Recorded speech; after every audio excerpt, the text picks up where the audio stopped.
Ondertussen begint het verhaal stilaan tot zijn eind te lopen. In het begin hebben we Suus en Flup, oud-gedienden van Napoleon, leren kennen, die zich afvroegen hoe dat kwam dat de ene alles had en de andere niks. En dat gingen ze dan eens om Jan Matras vragen, die van niks naar een chique type gekomen was. Die vertelde hun dat hij zijn ziel aan een duivel verkocht had en dat na 7 jaar zoveel geld had als zijn wou, maar na 7 jaar zijn ziel aan een duivel moest geven. Suus en Flup vonden dat een goed idee en ze zijn dat ook gaan doen. Maar ondertussen zijn de 7 jaar van Jan Matras op en komt een duivel om zijn ziel. We zijn na om de 3e opdracht die een duivel moet volbrengen. Van een duivel die de keers moest houden, het waarwatervat. Sissa, zei Jan, toen Satan de paarpoort was, dan zullen we toch tot morgen vreugd 10 uur gerust gelaten worden. Ondertussen kunnen we een brokje gaan eten. Maar door Suus en Flup alles van het vengste en het beste in huis hadden, kwam het er natuurlijk voor niks op aan. Suus begon voor ieder een grote harenkoek met spek te bakken en als ze die binnengespeld en doorgespuld hadden met een lekkere fles wijn, zei Suus: "Hoor eens Jan, we hebben mee pottekarij dat korvijke met een duivel op haar nek geschoven. Als christenen mensen is het dus maar eerlijk en rechtvaardig dat we de gebroken potten betalen.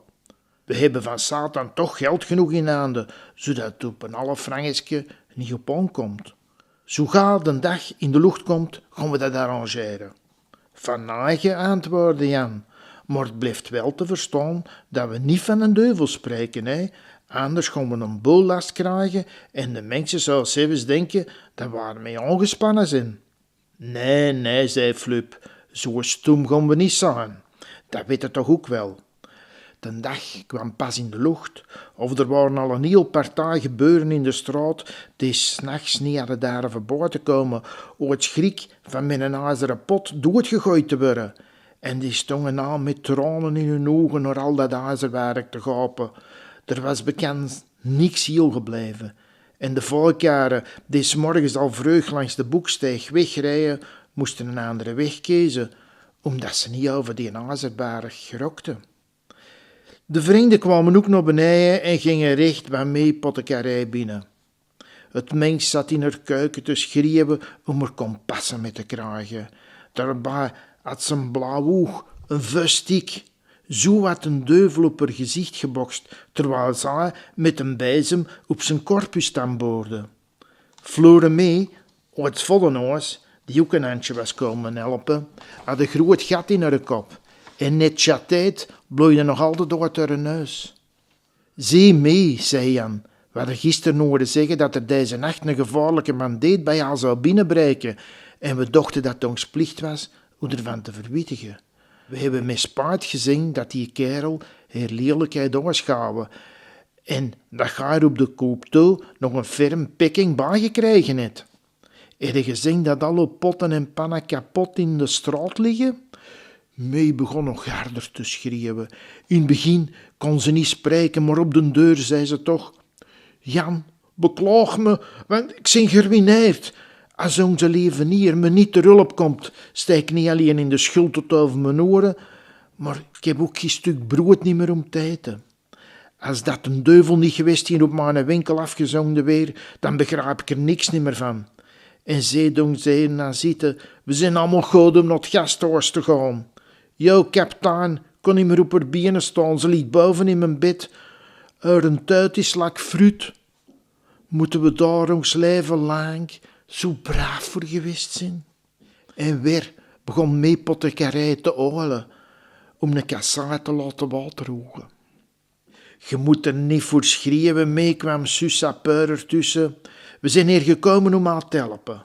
Door ons erfenis zijn we niet schatrijk, maar toch rijk genoeg om een nevenwinkel potten en pannen onder man te doen. En voor pijn en smart voor haar en uw helpsters zullen we nog wat bij doen." Mee kon bekend zijn oren niet geloven en toch was het zo. En dat ze het goed verstaan had, bewijs haar een uitroep. "Jongens, als God alle niet zegend voor uw goed werk, moet hem nooit niemand niet meer zegenen. In het vervolg zal ik elke avond een vaderongske voor u lezen en hoe in de gunst van heilige Antonius, voor wie dat ik heel mijn leven zoveel devotie heb gehad, aanbevelen. In afwachting dat heel de boel opgeruimd weer, gaven zelf een handvol 5-frankstukken met de belofte dat mee maar naar boven moest komen als ze geld nodig had voor een inkoop. En daarna trokken ze terug naar Tweede om er een paar uurtjes uit te rusten, want van heel de nacht hadden ze nog genoeg dicht gedaan. Rond 9 uur werden ze wakker en dat Jan Matras er wel wat bezorgd uitzag, was zo klaar als een leeg inkfles, want er bleef voor de duivel nog maar één toer te verrichten. En als die het tegensloeg, was het voor gauw met hem gedaan. Terwijl ze bezig waren met opnieuw een brokje te eten, stond ineens een duivel weer in de kamer.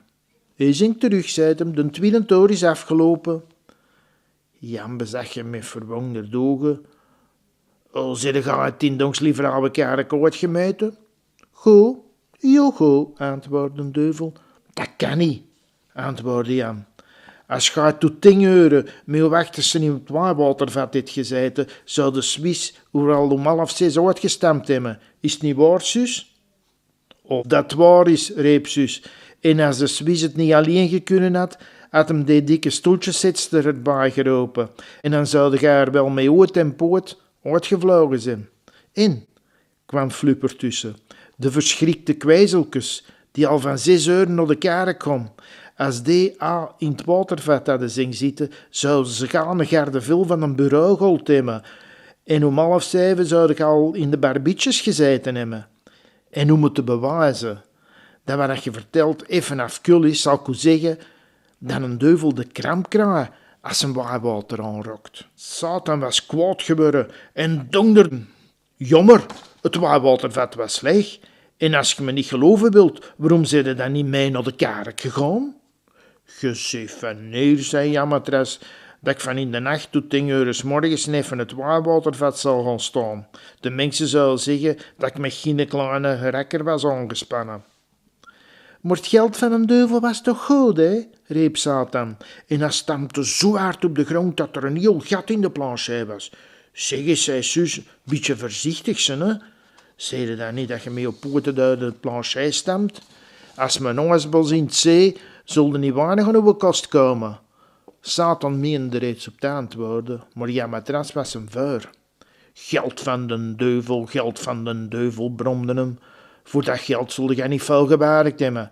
Anders zouden niet met een witte gilet en geglaceerde handschoenen rondlopen. Al het geld dat we tot hiertoe krijgen, moet hier en door gerat zijn. En zo is het wel heel gemakkelijk er zelen voor te kopen.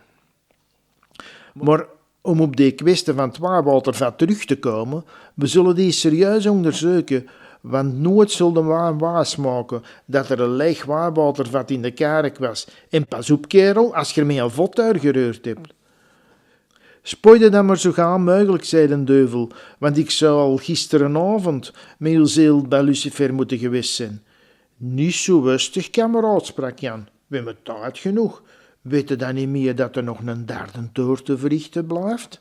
Ah wel, terwijl ga die doe, zal ik de zaak van het watervat met de Swiss arrangeren.